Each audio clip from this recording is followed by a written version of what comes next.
बिस्मिल्लाहिर्रहमानिर्रहीम। अस्सलाम वालेकुम। ये आपका अपना डिजिटल प्लेटफॉर्म है। मैं तारिक मतीन हूँ। वल्लाहु खैरुल माकिरीन। अल्लाह सबसे बेहतर तदबीर फरमाने वाला है, वही बचाएगा मेरे देश को बलाओं से जो बारिश में शजर से घोंसला गिरने नहीं देता, क्योंकि उसकी तदबीर तमाम तदाबीर की इमाम है। बहुत आम मामला है। जस्टिस मंसूर अली शाह, जस्टिस मुनीब अख्तर एक बार ऐसा महसूस करें कि बहुत हो गई और वो बाकायदा तौर पर रुखसत हो जाएं, ऐसी सूरत हाल हुकूमत पैदा करना चाहती है। ये एक माहिर कानून की राय है। क्या करेगी हुकूमत इसके लिए, ये मैं भी आपके सामने रखूंगा। इसके अलावा हुकूमत आज सेनेट से बाकायदा तौर पर ये जो 27वीं आईनी तरमीम है, इसका मुसवदा मंजूर करवा लेगी। कैसे होगा ये काम कि जब इरफान सिद्दीकी साहब जो हैं वो ICU में हैं, इसकी भी बात करेंगे। और इसके अलावा अब हमारे यहां क्या होने जा रहा है, इस तमाम तर सूरत हाल की बात करेंगे। सबसे पहले मैं आपको ये बताऊं कि इस वक्त नून लीग की तजवीज ये है कि ये जो federal constitutional court of Pakistan है, नई वफाकी आईनी अदालत पाकिस्तान, उसके सरबराह के लिए 3 जजेस का पैनल बनाया जाए। ये जो 3 जजेस का पैनल होगा, इस पैनल में होंगे अमीनुद्दीन खान साहब, इस पैनल में होंगे मंसूर अली शाह साहब, इस पैनल में होंगे मुनीब अख्तर साहब। तो इसका मतलब यह है कि ये तीनों फेडरल कॉन्स्टिट्यूशनल कोर्ट जाएंगे। जब ये तीनों फेडरल कॉन्स्टिट्यूशनल कोर्ट हुकूमत भेजने का फैसला करेगी, जुडिशियल कमीशन इनको भेजने का फैसला करेगा, तो फिर वहां होगा क्या कि अमीनुद्दीन खान साहब जो हैं वो चुन लिए जाएंगे माहिर कानून के मुताबिक, और ये 2 जजेस सुपरसीड हो जाएंगे। इनके लिए एक ऐसी सूरत हाल पैदा होगी कि ये जो जज साहिबान हैं ये अपने एक जूनियर के अंडर और एक ऐसे जूनियर के अंडर जो मुतनाज़े हैं उनके अंडर आ जाएं, तो शायद ये चले जाएं, जान छूट जाए। दूसरी इसमें एक और चीज है, जो अमीरुद्दीन खान साहब फेडरल कॉन्स्टिट्यूशनल कोर्ट के सरबराह बना दिए जाएंगे, और जो याहिया आफरीदी साहब हैं वो सुप्रीम कोर्ट ऑफ पाकिस्तान के सरबराह होंगे। तो सुप्रीम कोर्ट ऑफ पाकिस्तान से federal constitutional of court of Pakistan यहां लाने के लिए दोनों जज साहिबान से पूछ लिया, और अमीनुद्दीन खान से और याहिया आफरीदी से, और उसके बाद मामला भेज दिया जुडिशियल कमीशन ऑफ पाकिस्तान में कि आप बताइए क्या करना है।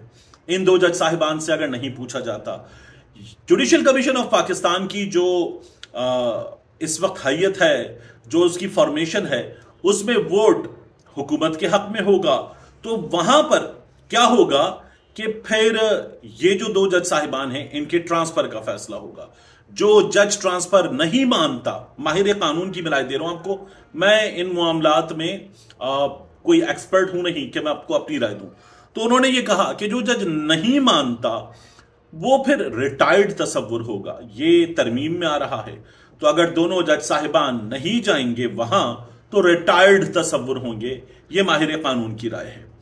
तो मैंने कहा फिर, तो कहने लगे फिर अब फैसला करना है मंसूर अली शाह साहब को, मुनीब अख्तर साहब को, कि क्या करना है। इस्तीफा दे दें, इस्तीफा देकर आवाज बुलंद करें कि यह गलत है, और उसके बाद जो है वो अगर कोई मुहिम चलती तो उस मुहिम का हिस्सा बन जाएं, एक चॉइस। दूसरी चॉइस यह है कि वो चले जाएं और federal constitutional court of Pakistan जाकर वहां पर भी जिस तरह अभी खत लिखते हैं, बात करते हैं और हुकूमत के लिए एक मुसीबत बने हुए हैं, एक मुसीबत बन जाएं। मैंने उनसे अर्ज किया, मैंने कहा एक तीसरी चॉइस भी है। कहने लगे वो क्या है? मैंने कहा इस्तीफा दें और ना किसी मूवमेंट का हिस्सा बने, ना कुछ करें और घर बैठ जाए। उन्होंने कहा यह भी मुमकिन है कि तीसरी चॉइस हो। उन्हें तीसरी चॉइस का इम्कान कम नजर आता है। पहली दोनों चॉइसेस में दोनों का रोल जो है वो हुकूमत के लिए एक दर्द सर की सूरत में होगा। मैंने उनसे अर्ज किया कि जो आप कह रहे हैं कि इस्तीफा दें और मुहिम का हिस्सा बन जाएं, मेरी राय में, ये मैंने माहिर कानून दोस्त से कहा कि मेरी राय में ये हुकूमत के लिए कोई दर्द सर वाली बात नहीं है। हुकूमत को कोई फर्क नहीं पड़ता, करते हो एहतजाज करते रहो। पंजाबी में एक अगर कोई मुसलसल बोले जा रहा हो ना तो उसको कहते हैं जा। तो मैंने कहा अब वो एक बड़ी नामुनासिब सी मिसाल है, तो वो मैं देना नहीं चाहता, तो वो हो जाएगा और हुकूमत कहेगी कोई परवाह नहीं। तो ये मुमकिन है। अब देखिए, मैं आपसे अर्ज करूं कि मेरी राय में इन लोगों को अगर इस्तीफा देना है तो मुहिम का हिस्सा बने, अगर इस्तीफा नहीं देना तो federal constitutional code of Pakistan चले जाएं और वहां पर भी जिस तरह अभी लड़ेंगे, फाइट करेंगे सुप्रीम कोर्ट ऑफ पाकिस्तान में। आप सुपरसीड हो गए लेकिन आपने फाइट जारी रखी हुई, तो वहां फाइट जारी रखें, कम से कम कुछ ना कुछ तो करें। जजेस क्यों कुछ नहीं कर रहे, इस पर बड़ा शोर मच रहा, इस पर सवाल हुआ। जैसे सुप्रीम कोर्ट ऑफ पाकिस्तान के साबिक जज साहिबान ने, वकला ने एक खत लिखा और खत लिखकर यह कहा कि इस पर सुप्रीम कोर्ट फुल कोर्ट इजलास बुलाए, रद्द अमल दे। क्या कर रही है सुप्रीम कोर्ट?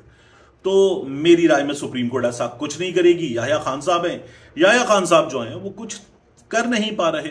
अब तो बाकायदा तौर पर नाक़िदीन, जो इस सुप्रीम कोर्ट के नाक़िदीन हैं, इस हुकूमत के हामी हैं, वो बाकायदा तौर पर कह रहे हैं कि सुप्रीम कोर्ट ऑफ पाकिस्तान अपना काम करे।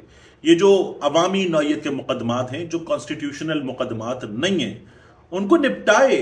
वो 57-58 हजार की तादाद में हैं, तो उनको निपटाए, अपना काम करे। इन जज साहिबान को 26वीं आईनी तरमीम के बाद भी मोटी रकमें तनख्वाहों में इजाफे की सूरत में, मुराद में इजाफे की सूरत में मिली हैं, तो ये क्यों कुछ करेंगे?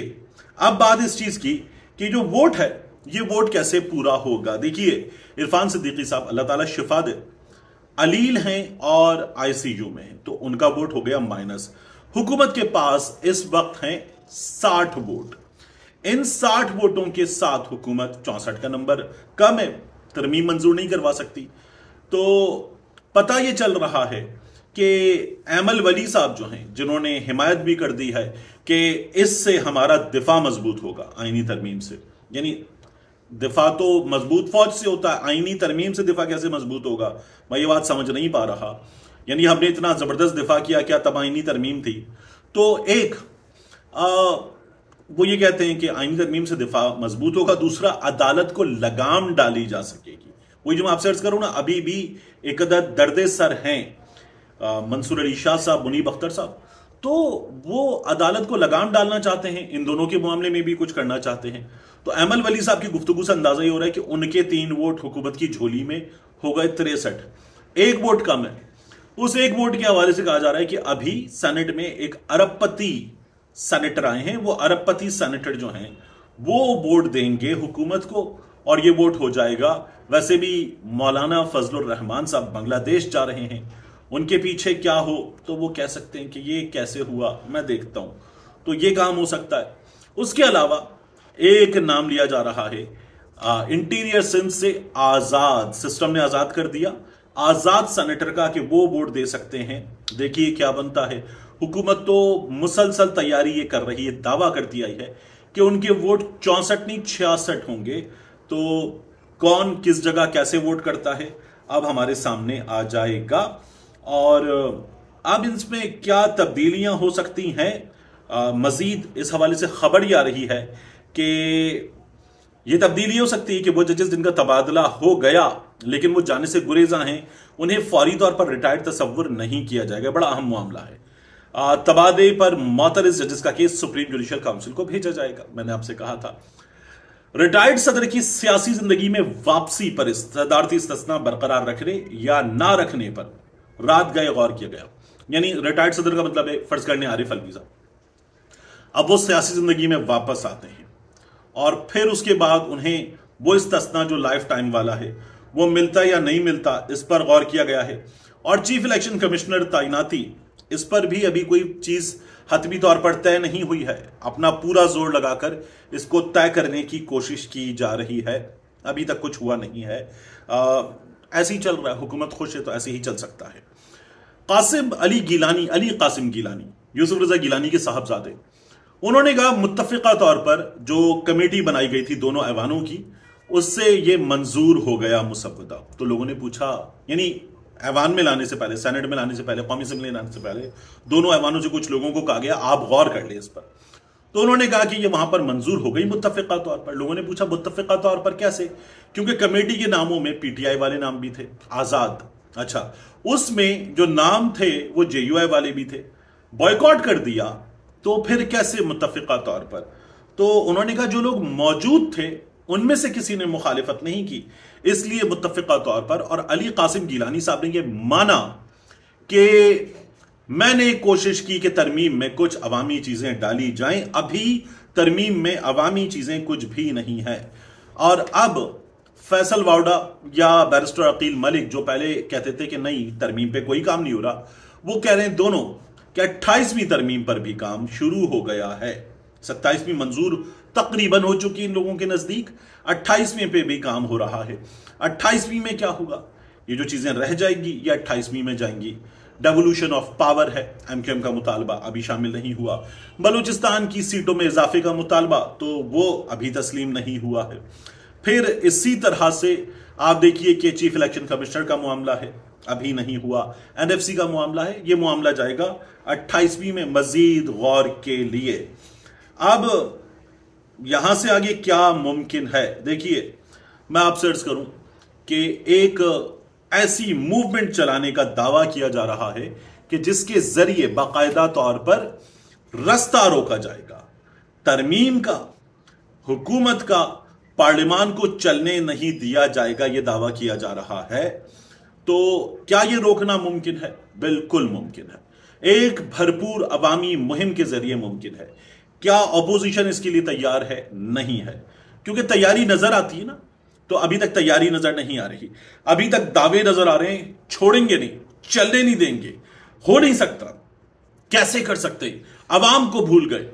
ये तो शख्सियत के लिए तरमीम है, यह मुल्क के लिए या अवाम के लिए तरमीम नहीं है। इस तरह की बातें हैं। इसके बाद आपको ऐलान करना है, लायमल देना है, और लायमल देकर खुद फ्रंट फुट पर आकर लीड करना है। फ्रंट से लीड करेंगे तो फिर लोगों के निकलने की उम्मीद आप तब करेंगे जब आप फ्रंट से 1, 2, 3 बार लीड कर लेंगे और लोग देखेंगे कि हां आप सीरियस हैं, तो उसके बाद लोग पीछे आ सकते हैं। अभी तक इस ऑपोजिशन की सीरियसनेस नजर नहीं आ रही। ये सीरियसनेस दिखाएंगे तो कुछ हो सकता है। मिलते हैं इंशाल्लाह आपसे अगली वीडियो में।